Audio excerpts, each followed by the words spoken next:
Hey folks, this is Matt once again, and this is another one of those films that the reason I'm reviewing it for the John Candy Marathon, not only because John Candy's in it, but it's one of those films that had a VHS that was very misleading and sort of a word of warning, kind of like it seemed like a good idea at the time, 1975, that DVD, which was John Candy's face, but he's not in the film until 55 minutes in and does really nothing.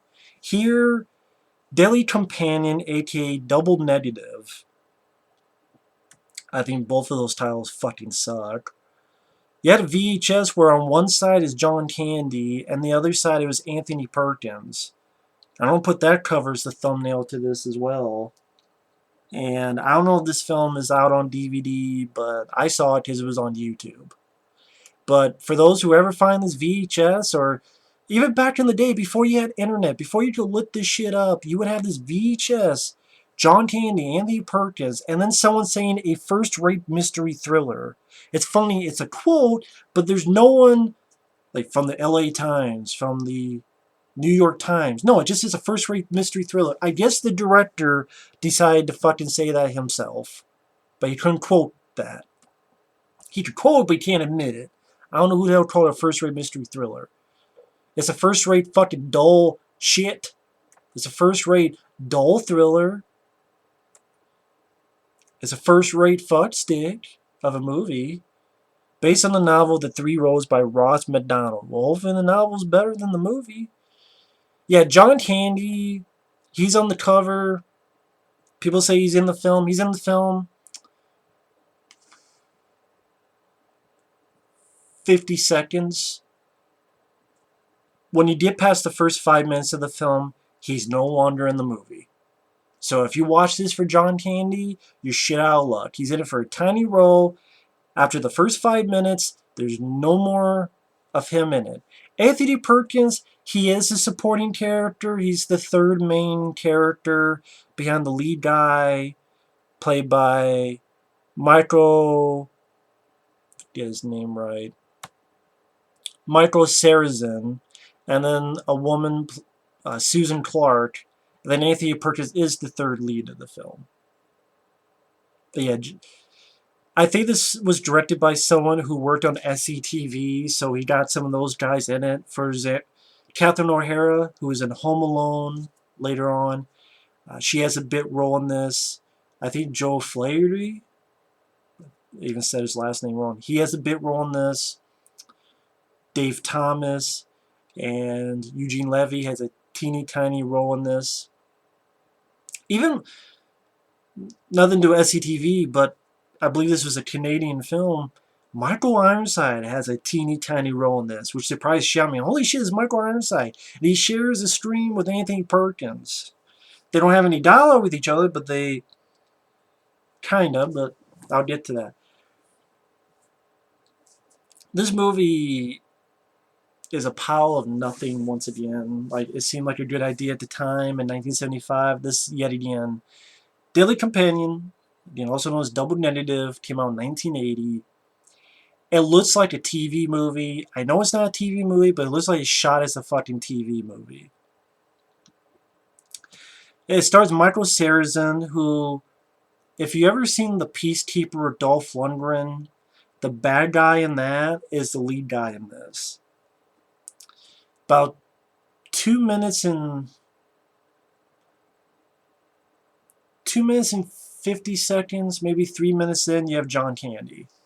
Because our lead guy, he was a journalist, and he was kidnapped by terrorists, and he was tortured. He came back, and then his wife was dead, but he doesn't remember anything of what happened that night. So at the beginning of the film, he's in the hospital. And another guy with him is John Candy, who is doing coke. John Candy's doing coke. He's like, I can do anything I want. I can get you girls. Then looks outside when Michael Sarrazin is with Susan Clark, his girlfriend, his new girlfriend, and says, oh, she seems nice. She could stay with us. This is John Candy talking. Oh, and his character's name is John. John Candy plays a character named John. And then when Michael Sarrazin and Susan Clark want to have sex in a room, John Candy's trying to help those two out by being on the outside of the door, playing music on the radio, while the doctors are knocking on the door, and John Candy's trying to move them away, saying, "Hey, we all have urges. Don't you have urges?" But yeah, that's the first 5.5 minutes, and John Candy's never seen again. And it's this doctor telling Susan Clark, again, he remembers the Middle East and the tortures, which all we see of the torture is Michael Sarrazin went down these dark tunnels. He has a gun to his head. There's another guy over there who gets shot.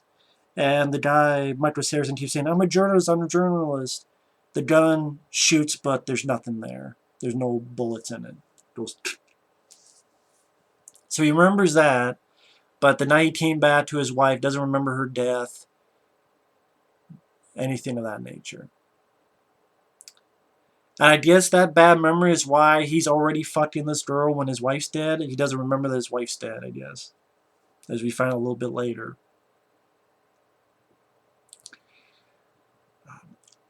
Anthea Perkins, the reason he's in this film, he's blackmailing. He's blackmailing the girlfriend character, Susan Clark. He's blackmailing her. Why? We find out at the end, which I am going to spoil for those who want to see the film. I believe it's on YouTube. That's where I saw it. But Anthea Perkins is blackmailing. And the first 30 minutes in the film, he has 2 scenes. After that, he's in the film much more. But this is, again, an about a 90-minute movie. Maybe less than that. And in the first half hour, Anthea Perkins only has 2 scenes. But after that, he has more. But is it worth a watch for Anthea Perkins? No, not really. Not really. Unless you're a diehard Anthea Perkins fan, you have to see everything with him in it. But the lead guy has sex and dinner with his girlfriend Susan Clark, and the lead guy after that goes, my wife, she's dead, isn't she? Because he doesn't remember. And she goes, yeah, you went in, called her name, said you said you were going to want a divorce and be with me, so you don't tell her. But when you went in, you found her dead. So after Susan Clark tells Michael Sarrazin this, the lead guy starts having nightmares. He goes to a bar. That's where you get Michael Ironside at this bar. These 2 guys, Dave Thomas invites the lead guy to their little part of the club, the bar, and that's where Eugene Levy's there and Dave Thomas are just talking.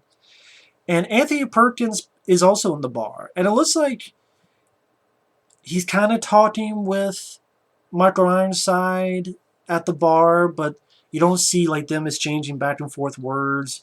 You just see sort of Anthea Perkins get at the bar, kind of look at Michael Ironside and talk with him. And the next scene is Michael Ironside trying to pick a fight with the lead guy, saying, hey, can I have an autograph? No, not an autograph. Can I buy you a drink? And the lead guy goes, oh, I already have a drink. And then Michael Ironside goes, oh, what? You too good for me? And it leads to a fight where Michael Ironside pretty much gets beaten up. But he's able to get 1 punch into the lead guy. And Anthea Perkins, almost as if he set this up so he could take the lead guy back to his place. But that leads nowhere. Like, we already know Anthea Perkins is blackmailing the lead guy's girlfriend. For what? We find out at the end, or you can already guess where this is going. He brings the guy back who has him sleep on the couch. When he wakes up, Anthea Perkins chit-chats with him and then leaves. And I'm like, what was the point of this? Anthea Perkins meets up with the lead guy's girlfriend. Get the idea Anthea Perkins and her had a little history together.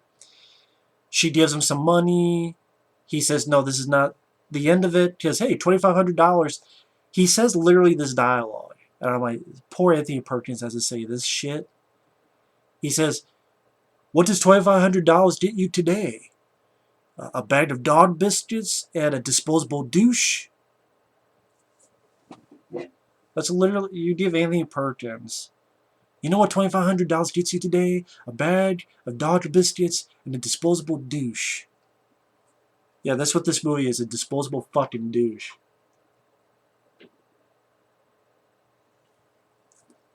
Need my mellow yellow for this one. And part of me was like, do I even want to review this for the John Candy Marathon? But I should, because the VHS cover lies to you. For anyone who got suckered in back in the day. So they don't lie on the fucking VHS cover, and then you watch the movie and it's a boring, dull piece of shit. I'm gonna yell about it, because that's not right. That's not right, damn it. You have this weird scene later on where Anthea Perkins is naked. You have a naked woman on top of him. They're both wearing sunglasses, and this is like the old, like, I don't know if you can see the Stallone, those old Coke bottle sunglasses. It's not exactly like Stallone's on there, but you know, that size. And it's weird that the woman's on top of Anthea Perkins. They're both wearing these huge ass sunglasses, and Anthea Perkins gets a phone call, tells the guy not to hang up, and then puts the receiver like in between the legs of his woman while she's on top of him. And I'm like, I thought that was gonna go somewhere like a weird. No, it's just a weird scene put into a very boring movie.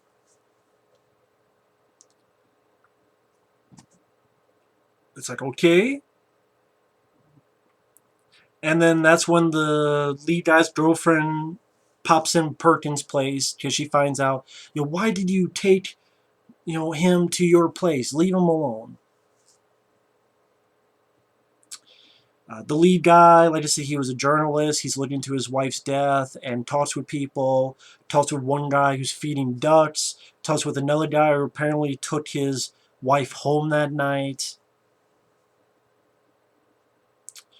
Meanwhile, you have this private investigator who goes into Anthea Perkins' apartment, has his a fingerprint kit. Perkins has the guy, has a gun in his hand, says, what are you doing here? Get out of here. Leads the guy to the elevator. In the elevator, the guy pushes Anthea Perkins out, but Perkins is able to put his arm through the elevator door, is waving the gun around, and shoots the guy. Shoots the PI guy. So Anthea Perkins kills him. And then Anthea Perkins calls the lead guy's girlfriend and goes, look what you made me do. I told you I wanted this guy away from me. I didn't want any PI guys or anything. And I had to kill him. I want $10,000. You better meet me here now. And I think they're actually going to meet at like an airport. The lead guy follows his girlfriend to the airport. Anthea Perkins gets the money. The lead guy sort of, not even a scuffle, sort of just grabs Anthea Perkins and is asking questions. Anthea Perkins runs off through airport security. And fuck, I thought airport security was bad now. Back then, literally, that area when you follow that narrow hallway that leads to inside the plane? Well, Anthea Perkins gets there, and the security guy, this is how quick he goes. The security guy. Stop or I'll shoot. Bam. That's literally how fast this is. Stop or I'll shoot. Boom. And then it's not like an up-close shot of Anthea Perkins dying. It's literally the back of the security guy, and Anthea Perkins like this far, probably this far away. And he kind of stumbles and falls to the ground. And we hear by someone's dialogue that, oh yeah, that guy died on the way to the hospital. I'm like, okay. And then the lead guy and his girlfriend at her place in front of the fireplace, and she tells him the truth. You know, why Anthea Perkins was blackmailing her, because she loves the lead guy. And what really happened that night was the lead guy came back to his wife, and I think his wife was sleeping with Anthony Perkins. I think that was the case. Because I don't know why else Anthony Perkins was there, but I think it was. And the lead guy strangled his wife. Because the lead guy is strangling his wife. The woman was outside, walked into the building. Anthony Perkins is going down the stairs and tells her, you know, don't mention anything about this, you know, don't get involved, something of that. Runs out, and then the woman walked up and saw the lead guy sort of in a catatonic state, and the wife was dead. So the girlfriend covered it up because she loves him. And then the lead guy goes, aren't you afraid? You know, as in, aren't you afraid this is going to happen again? And the girlfriend walks away and goes, of course. Aren't you? And the movie ends with the lead guy in front of a fireplace and blues music playing. So that was supposed to be the shocker ending. The lead guy killed his wife the whole time. The murder mystery was completely pointless. I just didn't give a fuck what the mystery was. It wasn't interesting. It didn't get me involved. The whole film was shot like a TV movie. It was boring on a visual level. It was mediocre on a script level. The mediocre is being kind on it. Anthea Perkins, it was cool to see Anthea Perkins, but I can't say it was such a great performance. I would base it on the script he had. I really did not care for the lead guy. I mean, I don't know, he kind of looked like if Peter Fonda and Klaus Kinski were melded together. No, that sounds weird, but I don't know, I just really didn't care for him as a character. He seemed pretty bleh. It was one way or another.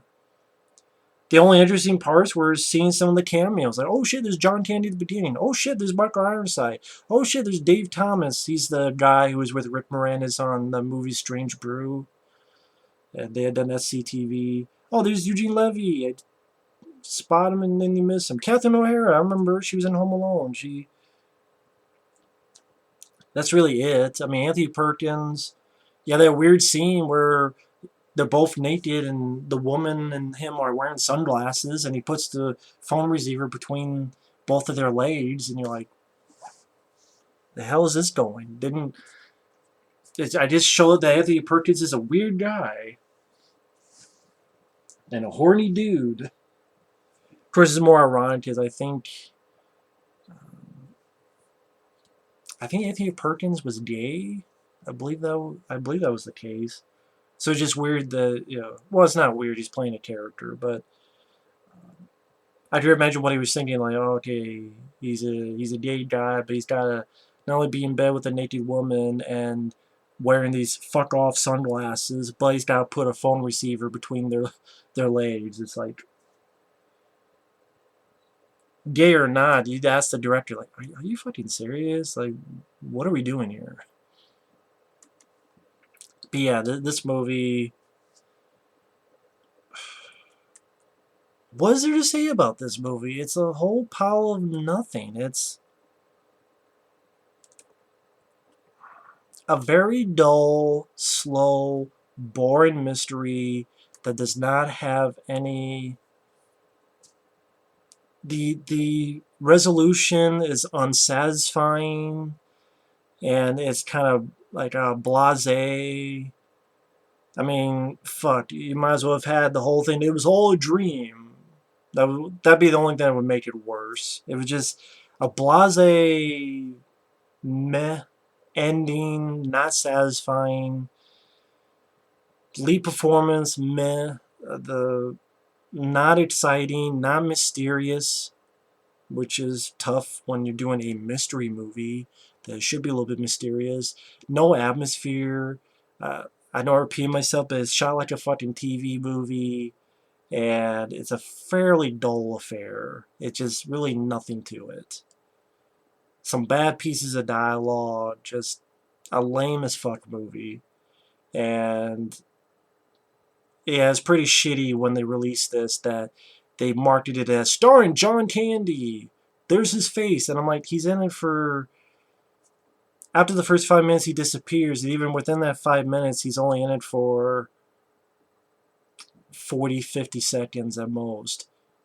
Doing coke, saying a few lines of dialogue. Like, I could get you girls. Oh, she seems like a nice girl. She could stay with us. Hey, we all have urges. Don't you have urges? I just told you all of his dialogue. So, yeah. Again, just a word of warning for people who collect VHS or ever, maybe on Netflix, they'll show this picture one day and picture that. It's like, be warned. If you think it stars John Candy, you will be disappointed. And even without that, it's just a boring as fuck movie. But thankfully, the next movie is a lot better. And that's the Fat Jack.